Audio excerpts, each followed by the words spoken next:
चललन बेटी बोलिया बोलली अरे असबरवा खोजिहा हो पापा दुनिया हो जुड़े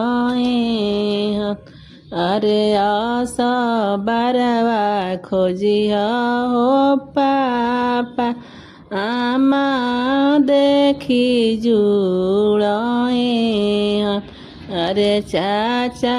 बरवा खोजे हो चलल बेटी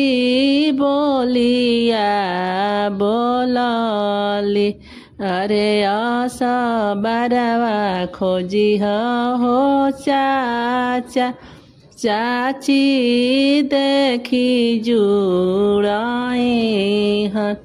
अरे के कर गोरैया हो बेटी के कर हो संवरैया अरे के कर जोड़ी दरवा हो बेटी चाची देखी जुड़े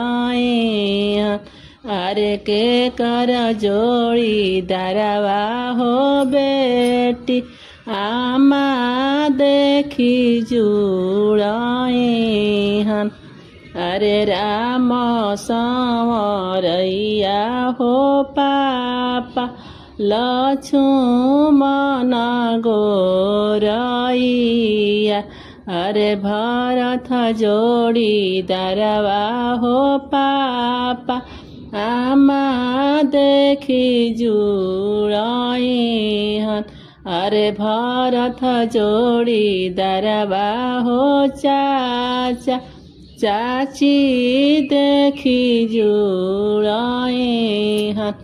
अरे भैया बरवा खोजे हो चलल बेटी बोलिया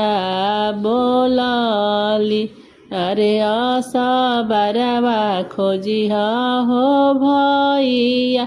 भाभी देखी जुड़े अरे के कर गोरैया हो बहिनी के कर सवा हो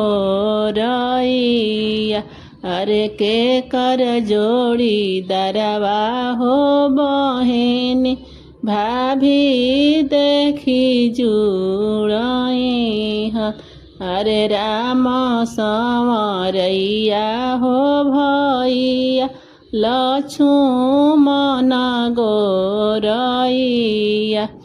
अरे भरत जोड़ी दरवा हो भैया भाभी देखी जुड़े अरे भरत जोड़ी दरवा हो